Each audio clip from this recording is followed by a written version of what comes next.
100కు పైగా దీర్ఘకాలిక సమస్యలకు ఎటువంటి ఆపరేషన్ దుష్ప్రభావాలు లేకుండా హోమియోపతి చికిత్స.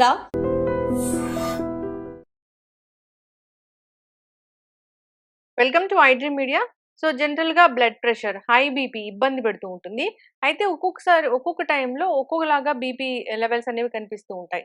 సో జనరల్‌గా బీపీ లెవెల్స్ అంటే ఎలా ఉండాలి? ఎంత ఉంటే అది నార్మల్ బీపీ అంటాము. ఎంత ఉంటే హై బ్లడ్ ప్రెషర్‌గా చెప్తారు. బీపీ టాబ్లెట్స్ వేసుకునే విషయంలో మనం తీసుకోవాల్సిన జాగ్రత్తలేంటి? చేస్తున్న తప్పులేంటి? వివరాలు తెలుసుకుందాం. మనతో పాటు ప్రముఖ internal medicine specialist doctor Rajesh Ukkala గారు ఉన్నారు. డాక్టర్ గారు నమస్తే అండి. నమస్తే. డాక్టర్ గారు జనరల్‌గా ఒక్కసారి బీపీ వీళ్ళకి వచ్చింది అంటే, వాళ్ళు హై బ్లడ్ ప్రెషర్ పేషెంట్ అన్నప్పుడు ఎంత ఉంటే వాళ్ళని బీపీ పేషెంట్ అంటాము? సో, మీరడిగిన క్వెషన్‌లో ఫ్యూ క్లారిటీస్ కావాలి. ఎందుకంటే, బ్లడ్ ప్రెషర్‌ని సీరియస్‌గా తీసుకోవడం అనేది హ్మ్. నేను ప్రజల్లో చూస్తున్నాను. పేషెంట్స్‌లో గూడా అదేముందిలే అన్నట్టే చూస్తున్నాను. హ్మ్. అయితే అందరికీ అర్థం కావాల్సింది బ్లడ్ ప్రెషర్ నార్మల్ అంటే హ్మ్. లెస్ దెన్ 120, లెస్ దెన్ 80 హ్మ్. ఇది నార్మల్. 120 కన్నా తక్కువ ఉండాలి? 180 కన్నా తక్కువ ఉండాలి. హ్మ్. And range of blood pressure గురించి మాట్లాడుతున్నాం. హ్మ్. సో, ఆ 120-90 అనేది నార్మల్ రేంజ్. హ్మ్. అలాగే 80-60 అనేది హ్మ్. Normal range.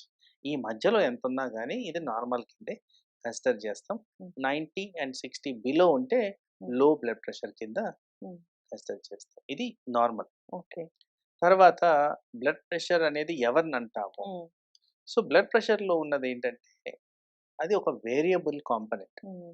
అంటే మనం చేసే యాక్టివిటీ బట్టి బ్లడ్ ప్రెషర్ మారుతూ ఉంటది. సడెన్‌గా కోపగించుకున్నాము. హ్మ్. బ్లడ్ ప్రెషర్ పెరగాలి, పెరుగుతుంది కూడా. హ్మ్. అది నార్మల్. నిద్రబోయాము. కాస్త బ్లడ్ ప్రెషర్ తగ్గుద్ది. సో, రిలాక్స్ అయినప్పుడు తక్కువగా ఉండడం, అలాగే ఏదైనా యాక్టివిటీ చేసినప్పుడు పెరగడం అనేది సహజం. అది నార్మల్. హ్మ్. ఆ పెరగడం అనేది ఆల్వేస్ షుడ్ బి అరౌండ్ 140-90 మధ్యన ఉంటే హ్మ్. సో, కన్సిస్టెంట్‌గా మీకు బ్లడ్ ప్రెషర్ గాని 140 అండ్ 90 అబోవ్ హ్మ్. డిఫరెంట్ టైమ్స్‌లో ఒక వారంలో 3 రికార్డింగ్స్ కానీ అబోవ్‌గా వస్తే బ్లడ్ ప్రెషర్ ఉన్నట్టే. హ్మ్. 140 above hmm. In a first person అంటే firstly new diagnosis of blood ప్రెషర్‌ని అలా కేటగరైజ్ చేస్తాం. ఓకే. సో, ఈ మధ్య కాలంలో ఏమైంది బ్లడ్ ప్రెషర్ ఒక్కటే రావట్లేదు. హ్మ్. By one get one free అన్నట్టు డయాబెటిసో, డయాబెటిస్. కొలెస్ట్రాలో, థైరాయిడో ఇంకోటి ఏదో ఒక రకమైన ప్రాబ్లమ్స్ అయితే కనపడుతూనే ఉన్నాయి. సహజంగా కాస్త ఏజ్ రాంగానే 40 అబోవ్ రాంగానే ఇట్లాంటివన్నీ కనిపించేస్తున్నాయి. సో, ఏం చేశాము? ఈటిలికి ఏది బెటరు? హ్మ్. ఎక్కడ ఐడియల్‌గా సూట్ అవుద్దని చూస్తే 130, 80, 130, 80 ఉంటే ఇది పర్ఫెక్షన్. హ్మ్. మనకి అవయవాల మీద ఒత్తిడి పడకుండా, లాంగ్ టర్మ్ డ్యామేజ్ కాకుండా, బ్లడ్ ప్రెషర్ ద్వారా వచ్చే అనర్థాలు ఏవైతే ఉంటాయో అవన్నీ బెటర్ అయ్యే విధంగా ఉంటున్నాయి అనేది హ్మ్. గమనించారు. సో, టార్గెట్ బ్లడ్ ప్రెషర్ హ్మ్. అంటే ఒక పర్సన్‌కి బీపీ డయాగ్నోస్ అయితే వాళ్ళకి మందులు వాడిన తర్వాత, రెమెడియల్ మెజర్స్ వాడిన తర్వాత ఎంత ఉండాలి అంటే 130, 80 ఉంటే ఇది కరెక్ట్. ఇది లాంగ్ టర్మ్‌గా ఇది మెయింటైన్ చేసిన దానివల్ల బెనిఫిషియల్ ఎఫెక్ట్స్ ఉంటున్నాయి హ్మ్. అనేది 130, 80 హ్మ్. అంటే డయాస్టాలిక్ ప్రెషర్ అనేది అంతే ఉండాలా? 80 ఉండాలా? 85 అనుకుందాం ఆ! కొద్దిగా రిలాక్సేషన్ చేసినా గాని. బట్ ఇక్కడ ఏమవుతుందంటే నా ప్రాక్టీస్‌లో చూస్తే, ఇంతేగా సార్ ఇప్పుడే నేను గొడవ పడొస్తున్నా ఆ! కింద. ట్రాఫిక్‌లో వచ్చాను, పరిగెట్టుకుంటా హ్మ్. వచ్చాను, మీ దగ్గరికొచ్చాను భయమేసింది, వైట్ కోట్ హైపర్ టెన్షన్ ఇలాంటివన్నీ గూడా హ్మ్. గూగుల్ చేసి వాదనలవుతున్నాయి. హ్మ్. సో, వాస్తవానికేంటంటే, ఇప్పుడున్న న్యూయర్ టర్మినాలజీ, న్యూయర్ గైడెన్స్‌లో బ్లడ్ ప్రెషర్‌ని ఒక విధంగా ఇన్వెస్టిగేట్ చేస్తే బెటర్ అంటున్నారు. హ్మ్. ఎలా అంటే, ఉదయం, సాయంత్రం, మధ్యాహ్నం చెక్ చేయడం కన్నా 24 గంటలు చెక్ చేయండి. హ్మ్. కంటిన్యూయస్‌గా బ్లడ్ ప్రెషర్‌ని మానిటర్ చేయండి. ఈ 24 గంటల్లో నేను చెప్పిన విధంగా ఫ్లక్చుయేషన్స్ జరగడం సహజం. హ్మ్. కానీ కన్సిస్టెంట్‌గా ఎక్కువున్నాయా, లేవా అనేది సీరీస్ ఆఫ్ రికార్డింగ్స్‌లో హ్మ్. ఏర్పడిపోతుంది. పర్టిక్యులర్‌గా నిద్రబోయే టైంలో గాని, హై బ్లడ్ ప్రెషర్ వస్తుంది అంటే హ్మ్. అది బ్యాడ్ సైన్. ఓకే. ఎందుకంటే ఎవరికైనా డే టైమ్ యాక్టివిటీ ఉంటది కాబట్టి కాస్త pressure higher levels, night time నిద్రపోతూ రిలాక్స్ అయి ఉన్నాం కాబట్టి కాస్త లోయర్ లెవెల్స్ రావాలి. ఈ వేరియేషన్ అనేది 10% ఉంటది. అంటే 120, 80 ఉన్నదంటే నైట్ టైమ్‌లో ఒక 10% డ్రాప్ అయ్యేదానికి ఛాన్స్ ఉంది. ఇది నార్మల్. ఎవరికైతే ఇది డ్రాప్ కాదో ఈ డ్రాప్ కాని వాళ్ళల్లో అనర్థాలు జరిగేదానికి ఆస్కారం ఉంటుంది. ఉమ్, సో అలా ఈ 24 hour బ్లడ్ ప్రెషర్ మానిటరింగ్ వల్ల మానిటరింగే కాకుండా అడ్వాంటేజెస్ కూడా ఉన్నాయి. మీరు అడిగిన క్వెషన్‌లో ఏ టైంలో చేస్తే ఉమ్, మంచిది? ఎప్పుడు మందులు వాడితే మంచిది? అవన్నీ గూడా దీంట్లో క్లారిటీ వచ్చేస్తది. ఉమ్, ఎందుకంటే ప్రతి ఒక్కరికి బ్లడ్ ప్రెషర్ డే టైమే ఉండట్లేదు. ఉమ్, ప్రతి ఒక్కరికి నైట్ టైమే ఉండట్లేదు. వేరియబిలిటీ ఉంటుంది గాబట్టి ఈ ఉమ్, మధ్య కాలంలో ఎక్కువగా నైట్ షిఫ్ట్స్ అనేవి ఎక్కువగా వింటున్నాం గాబట్టి ఈ వెస్టర్న్ మోడ్‌కి అడాప్ట్ అయ్యి రాత్రులంతా మేలుకొని పగలంతా పడుకోవడం జరుగుతుంది కాబట్టి ఉమ్, వీట్లి వల్ల కూడా బ్లడ్ ప్రెషర్ మీద ఇంపాక్ట్ ఉంటుంది కాబట్టి ఉమ్, ఇలా 24 అవర్ బ్లడ్ ప్రెషర్ మానిటరింగ్ చేసిన దానివల్ల ఉమ్. అడ్వాంటేజెస్ చాలా ఎక్కువగా ఉన్నాయని గమనించారు. ఓకే. మార్నింగ్ ఇప్పుడు నిద్రలో బీపీ పెరగడం అంటే అది బ్యాడ్ సైన్. కొద్దిగా బ్యాడ్ సైన్. ఓకే. మార్నింగ్ అంటే ఎప్పుడైనా మార్నింగ్, మధ్యాహ్నం, ఈవినింగ్ బ్లడ్ ప్రెషర్ చెక్ చేసుకోమన్నారు. ఈ 24/7 కాకుండా అన్నప్పుడు. మార్నింగ్ బ్లడ్ ప్రెషరు అసలు జనరల్‌గా ఎందుకు ఎక్కువ ఉంటుంది డాక్టర్ గారు? ఎట్లా ఉండాలసలు? సో సహజంగా మీరు గమనిస్తే నేను ఇప్పుడు దాకా చెప్పిన హ్మ్. దాంట్లో నార్మల్ సైన్స్ బాడీలో జరిగే సైన్స్ ప్రకారం మనకి డే టైం కాస్త ఎక్కువగా ఉండడం, రాత్రులు తగ్గిపోవడం. హ్మ్. అంటే ఇది ఎట్లా తెలుస్తుందంటే మానిటరింగ్ చేస్తే గాని హ్మ్. తెలవదు. హ్మ్. ఎందుకంటే మనము మార్నింగ్, ఆఫ్టర్‌నూన్, డే టైమ్స్ మధ్యరాత్రులు ఎవరు లేసి బ్లడ్ ప్రెషర్ చెక్ చేస్తారు? హ్మ్. ఇంకా ఇంకొకటి ఏంటంటే ఒకవేళ మనం అలారం పెట్టుకొని లేసి చెక్ చేసినా గాని, హ్మ్. అలాంటి చెక్ చేసిన దాని వల్ల స్లీప్ డిస్టర్బెన్స్ వస్తుంది. స్లీప్ డిస్టర్బెన్స్ వల్ల వేరే అనర్థాలు కూడా జరుగుతాయి కాబట్టి సహజంగా మానిటర్ అనేది రికమెండెడ్. హ్మ్. సో మీరు అడిగిన ప్రశ్న ఎందుకు మార్నింగ్ బ్లడ్ హ్మ్. ప్రెషర్ పెరగొచ్చు అని చూస్తే ఒకటేంటంటే ఇన్‌అడిక్వేట్ మెడిసిన్. హ్మ్. హ్మ్. ఆర్ బాడీలో స్ట్రెస్ అనేది ఎక్కువ ఉన్నప్పుడు. హ్మ్. ఏది నిద్ర సరిగ్గా పోకపోవడం. కామనెస్ట్ రీజన్స్ ఏంటంటే మానసిక ఒత్తిళ్ళు హ్మ్. ఆర్ ఫిజికల్ ప్రాబ్లమ్స్ లైక్ చాలా మందికి బ్యాక్ పెయిన్ చాలా సహజంగా వింటాం. దానివల్ల సరిగ్గా నిద్ర పట్టదు. హ్మ్. ఇలాంటి వాళ్ళలో ఏమవుద్ది? ఈదర్ వాళ్ళొక నొప్పి తగ్గడానికి టాబ్లెట్ అన్నా వేసుకుంటారు. నిద్ర సరిగ్గా పోరు. కాస్త స్ట్రెస్‌కి గురవుతారు. హ్మ్. తర్వాత ఈ వర్క్ రిలేటెడ్ హ్మ్. ఇష్యూస్. ఇప్పుడు మేమే అనుకుందాం. మాకు అర్ధరాత్రులు చాలా ఫ్రీక్వెంట్‌గా ఫోన్ కాల్స్ వస్తాయి. హ్మ్. అలాంటి టైంలో వస్తున్నాయంటే కొద్దిగా క్రిటికల్‌గా ఉన్న కేసెస్ వల్లే మనకు వస్తది. సో, డెఫినిట్‌గా నిద్ర అనేది 8 ప్రాబ్లమ్ అవర్స్ ఉండాల్సిందేనా డాక్టర్? కంపల్సరీ ఉండాల్సిందే. హ్మ్. సో, అలా జరుగుతున్నప్పుడు మీరడిగినట్టు హ్మ్. మార్నింగ్ టైమ్ బ్లడ్ ప్రెషర్స్ పెరిగేదానికి హ్మ్. చాలా హై ఛాన్సెస్ ఉంటాయి. ఓకే. అయితే ఇప్పుడు బ్లడ్ ప్రెషర్‌ని మనము వీళ్ళకి బీపీ ఉంది. వీళ్ళు బీపీ పేషెంట్ అని జెప్పాలంటే ఆ 24 అవర్స్ మానిటరింగ్ అనేది ఖచ్చితంగా చేయించుకోవాల్సిందే. ఇప్పుడున్న గైడెన్స్ ప్రకారం హ్మ్. Ideally recommended. హ్మ్. ఇందాక మీరు అడుగుతున్నప్పుడు మార్నింగ్ టైమ్ బ్లడ్ ప్రెషర్ హ్మ్. ఎందుకు హ్మ్. పెరగొచ్చంటే దాంట్లో ఒక పాయింట్ కూడా మర్చిపోయానండి. హ్మ్. చాలా మందికున్న habit consumption of alcohol and smoke. Hmm. So, tobacco and alcohol వల్ల hmm. Definite impact on blood pressure. Hmm. ఇప్పుడున్న హ్యాబిట్స్‌లో లేట్ నైట్‌గే ఎక్కువగా ఇలాంటివి జరుగుతాయి. హ్మ్. ఆల్కహాల్ అవును. కన్జంప్షన్ కానివ్వండి, స్మోకింగ్ సైమల్టేనియస్‌గా కానివ్వండి. అండ్ ఆ టైంలోనే ఆ స్నాకింగ్ గూడా. హ్మ్. దాంట్లో high quantity of okay. Salt salt. And హ్మ్. ఆయిల్స్ ఉంటాయి కాబట్టి ఈట్లి కారణంగా గూడా బ్లడ్ ప్రెషర్ ఇంపాక్ట్ అనేది ఎక్కువగా ఉండేదానికి ఛాన్స్. హ్మ్. ఎక్కువ నీళ్ళు తాగకపోయినా బీపీ చూపిస్తదా డాక్టర్ గారు? ఎక్కువ నీళ్లు తాగకపోవడం అంటే జనరల్‌గా సైన్స్ ప్రకారం చూస్తే హ్మ్. ఎక్కువ నీళ్లు తాగితే మనకి బ్లడ్ ప్రెషర్ ప్రాపర్ సర్క్యులేషన్ ఉండేదానికి ఛాన్స్ ఉంది. హ్మ్. నీళ్లు సరిగ్గా తాగనప్పుడు బ్లడ్ ప్రెషర్ తక్కువైపోద్ది. లైక్ ఇప్పుడు లూజ్ మోషన్స్, వామిటింగ్స్ అయ్యాయండి. హ్మ్. So, dehydration. డీహైడ్రేషన్ వల్ల ప్రెషర్స్ తగ్గుతాయి గానీ హ్మ్. పెరగవు. ఓకే. అయితే డాక్టర్ గారు మార్నింగ్ బీపీ పెరుగుతుంది అన్నప్పుడు 140 అట్లా ఉందంటే ఖచ్చితంగా వాళ్ళకి బీపీ ఉందన్నట్లే ఇంకా. ఎందుకంటే యాక్టివిటీస్ ఏమి ఉండవు గదా! మీరు చెప్పినట్లు ఈ రీజన్స్ వల్ల. ఈ సాయంత్రం కల్లా బీపీ అంటే ఒకవేళ లెవెల్స్ పెరిగితే కన్సిడర్ చేస్తామా మనం బీపీ లాగా? కన్సిస్టెంట్‌లీ 3 టైమ్స్ ఆన్ ఎ హ్మ్. Different days of the week హ్మ్. 3 రికార్డింగ్స్ డిఫరెంట్ టైమ్స్‌లో, హ్మ్. డిఫరెంట్ డేస్‌లో హ్మ్. 140 అండ్ అబోవ్ 90 వస్తే హ్మ్.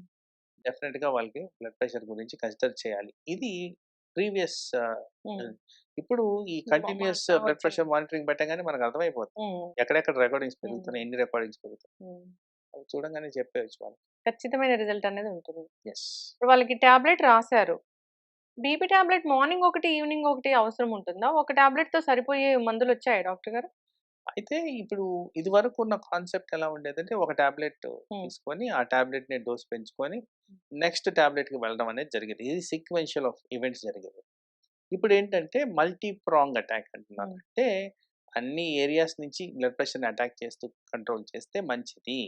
సో దీంట్లో చాలా రకాల మెకానిజమ్స్ ఉన్నాయి, కానీ మీరు అడిగిన ప్రశ్నకి multiple doses tablets, multiple types of tablets combine చేసి ఇచ్చిన దాని వల్ల మనకి బెటర్మెంట్ ఉంటుంది. అంటే బ్లడ్ ప్రెషర్ అనేది ఒక్కొక్కరికి ఒక్కొక్క విధంగా ఉంటుంది కాబట్టి లో లెవెల్లో ఉన్న వాళ్ళకి బహుశా ఒక సింగిల్ టాబ్లెట్తోనే తగ్గిపోద్ది. అది కూడా కంబైన్డ్ టాబ్లెట్ ఇస్తే బెటర్ అంటున్నారు. హై లెవెల్ ఉందనుకోండి, మల్టిపుల్ డోసెస్ ఇచ్చిన దానివల్ల బెనిఫిషియల్ ఎఫెక్ట్స్ ఉంటాయని కూడా గమనించారు. డాక్టర్ గారు ఎప్పుడైనా బీపీ టాబ్లెట్లు మర్చిపోతే ఒకవేళ ఎన్ని రోజులు మర్చిపోతే కాస్త సేఫ్గా ఉండొచ్చు? బేసిక్లీ ఒక డోస్ కూడా మర్చిపోకూడదు. ఎందుకంటే ప్రతి క్షణం అది మీ బాడీలో అవయాల మీద తీవ్రత అనేది చూపిస్తూ ఉంటుంది. అండ్ మీకు కూడా తెలుస్తుంటుంది, అరే ఈ రోజు ఏంటి నాకు అంత తేడాగా ఉంది, టాబ్లెట్ వేసుకున్నానా లేదా అనేది ఫస్ట్ డౌట్ రావాలి. కొన్ని సందర్భాల్లో ఏంటంటే ఇన్యాక్సెసిబిలిటీ, సపోజ్ మొన్న వరదలు వచ్చాయి, చాలా మంది టాబ్లెట్స్ దొరక్క ఊర్లో సఫర్ అయ్యారు. సో అలాంటప్పుడు మీరు ఎంత వీలైతే అంత త్వరగా ఆ టాబ్లెట్స్కి యాక్సెస్ తెచ్చుకోండి. అసలు వీలైన చోట ఎక్కువగా తెచ్చి పెట్టుకోవడం అనేది, ఎందుకంటే బ్లడ్ ప్రెషర్ సమస్య అనేది లైఫ్ లాంగ్ సమస్య. ఒక నెల ఒక వారం వాడితే సరిపోదు కాబట్టి స్టాక్ ప్లస్ ఎక్కువగా పెట్టుకొని ఉంటే ఆల్వేస్ బెనిఫిషియల్. సో దాన్ని ఎన్నో రోజులు మిస్ అవ్వడం కాదు, ఒక రోజు మిస్ అయినా కానీ అది మేజర్ ఇష్యూ కింద మనం కన్సిడర్ చేయాలి. ఒకరిద్దరు చెప్తే విన్నాను నేను, బీపీ పెరిగింది, హెడేక్ వస్తుంది, టాబ్లెట్ వేసుకున్నారు, అయినా హెడేక్ వస్తే ఇంకొక టాబ్లెట్ వేసుకున్నారు, సో హాస్పిటలైజ్ అవ్వాల్సిన పరిస్థితి వచ్చింది అని. అంటే అట్లా డాక్టర్ చెప్పకుండా అట్లా డోసులు వాళ్ళకి వాళ్ళు మార్చుకోవచ్చు డాక్టర్ గారు? అసలు నాట్ రికమెండెడ్ అట్ ఆల్. అసలు అది కరెక్ట్ అప్రోచే కాదు. అక్కడ మనకు అర్థం కావాల్సింది ఏంటంటే, బీపీ పెరగడానికి మనకి బాడీలో స్ట్రెస్ అనేది రావాలి. హెడేక్ కూడా ఒక టైప్ ఆఫ్ స్ట్రెస్. దాని కారణంగా ఏమవుతుంది, బీపీ ఆటోమేటిక్గా పెరుగుతుంది. సో ప్రైమరీగా మనం అడగాల్సిన క్వశ్చన్ ఏంటంటే, బీపీ ఫస్ట్ పెరిగిందా, హెడేక్ వచ్చిందా, ఇది ఎక్కడి నుంచి వచ్చింది అనేది ఒరిజినేట్ చేస్తుంది. దాన్ని క్లుప్తంగా మనం అనాలిసిస్ చేస్తే అప్పుడు కరెక్టివ్ మెజర్స్ అనేవి మనకి ప్రాపర్గా ఉంటాయి. సో హెడేక్ అండ్ బీపీని మనం అండర్స్టాండ్ చేసుకునేటప్పుడు ఏది ముందర వచ్చింది, దేని కారణంగా వచ్చింది అనేది మనం అర్థం చేసుకోవాలి. ఇది ఒకటి.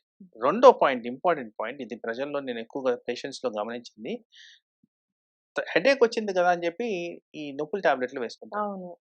Most important side effect of pain killers ఏంటంటే బ్లడ్ ప్రెషర్ని పెంచడం. దాని కారణంగా కూడా మనకి ఎఫెక్ట్ అనేది జరుగుతుంది. కాబట్టి ఇది కాస్త జాగ్రత్తగా మనం చూసుకోవాల్సిన అవసరం అయితే ఉంది. బీపీ టాబ్లెట్స్ వేసుకున్నామని మర్చిపోయి ఇంకో డోస్ కూడా వేసుకోకూడదు. సో అసలు దాన్ని స్కిప్ చేయకూడదు. ఒకవేళ బీపీ ఉంది, బ్లడ్ ప్రెషర్ పెరిగిపోయింది, చాలా పెరిగిపోయింది అంటే బాడీలో ఎలాంటి లక్షణాలు కనిపిస్తాయి? సహజంగా blood pressure is a silent killer. ఎక్కువగా సిమ్టమ్స్ కనపడవు, వచ్చినప్పుడు చాలా కెటాస్ట్రాఫిక్గా వస్తుంది. మీరు కూడా చాలా సార్లు వినుంటారు, ఈ మధ్య మనం వింటున్న అనర్థాలకి చాలా మటుకు బ్లడ్ ప్రెషర్ ఒకటి కారణం అయి ఉండొచ్చని నేను అనుకుంటున్నాను. వాటిల్లో ముఖ్యంగా వచ్చేవేంటి, హెడేక్, తల తిరగడము, చెమటలు పట్టడము, చేత కాకపోవడం, ఆయాసం, కళ్ళు తిరగడము, గుండె దడ, ఇలాంటివన్నీ ఫ్రీక్వెంట్గా మనకి కనిపించే సిమ్టమ్స్. బట్ ఇది అందరిలో కనిపిస్తుందని గ్యారంటీ అయితే లేదు. బట్ ఎలిమెంట్ ఆఫ్ డౌట్ రాగానే ఫస్ట్ మనం చెక్ చేసుకోవడం అనేది ఇంపార్టెంట్. బీపీ అయితే ఒక 25 ఏళ్ల వయసు నుంచి చెక్ చేయించుకోవాలి, 25 years ఆఫ్ ఏజ్ నుంచి. అబ్సల్యూట్లీ. ఒకప్పుడు అంటే 40 ఏళ్ల తర్వాత చేసుకునే వల్ల. అంటే ఇప్పుడు ఏం లేదండి, ఇప్పుడు నైట్ టైం షిఫ్ట్ చేస్తున్నారు, వీళ్ళకి నిద్ర లోపిస్తుంది, వీళ్ళలోనే మానసిక ఒత్తిడులు ఎక్కువగా ఉంటుంది, టార్గెట్ ఓరియంటెడ్ జాబ్స్ చేస్తున్నారు, వీళ్ళందరిలో బ్లడ్ ప్రెషర్ పెరగడానికి చాలా ఆస్కారం ఉంది. తర్వాత ఈ నైట్ షిఫ్ట్స్ చేసే వాళ్ళలో అబ్నార్మల్ ఈటింగ్ హ్యాబిట్స్ ఉన్నాయి, అది కూడా హై క్యాలరీ ప్రాసెస్డ్ ఫుడ్స్ తింటున్నారు, దాంట్లోనే salt, oil, masala, everything is high. అందుకోసం ఛాన్సెస్ ఆఫ్ బ్లడ్ ప్రెషర్ చాలా ఎక్కువగా ఉంటుంది. చక్కటి ఇన్ఫర్మేషన్ డాక్టర్ గారు. బీపీ మానిటరింగ్, దానికోసం ఒక స్పెషల్ మానిటరింగ్ మెషిన్ వచ్చింది. 24 hours అది మానిటర్ చేస్తుంది, అది అక్యురేట్గా వస్తుంది, లెవెల్స్ అనేవి, రీడింగ్స్ అనేవి. దాన్ని బట్టి మందులు వాడితే మంచిది. అందరు ఫాలో అవ్వాలని కోరుకుందాం డాక్టర్ గారు. చాలా చక్కటి ఇన్ఫర్మేషన్. ధన్యవాదాలు. Sir, one life lesson what medicine has taught you. whatever you can do without expecting. But I really believe మన పాజిటివ్ యాటిట్యూడ్ ఉంటేనే మనం ఏదైనా సాధించగలం. గట్ని మనం కరెక్ట్ గా డీల్ చేసినట్లయితే అది మనకి పాజిటివ్ హార్మోన్స్ ని రిలీజ్ చేస్తుంది. షుగర్ వచ్చిన వాళ్ళ పరిస్థితి ఏంటి? పొట్ట దగ్గర పెరిగితే దాన్ని ఆండ్రాయిడ్ అంటారు, ఆండ్రాయిడ్ ఫోన్ కదా. అసలు థాట్స్ ఎందుకు వస్తాయి? బ్రెయిన్ డెడ్ అంటే దానికి ప్రపంచం అంతా కూడా కొన్ని నిర్దిష్టమైనటువంటి లక్షణాలు ఉంటాయి. మానసికంగా ధైర్యంగా ఉంటే క్యాన్సర్ జయించవచ్చు. You are a doctor for a cause, sir. అంతే. వాళ్ళకి వచ్చిన ఆదాయం కాకుండా ఫ్రీ సర్వీస్ ఎంతమందికో చేస్తారు.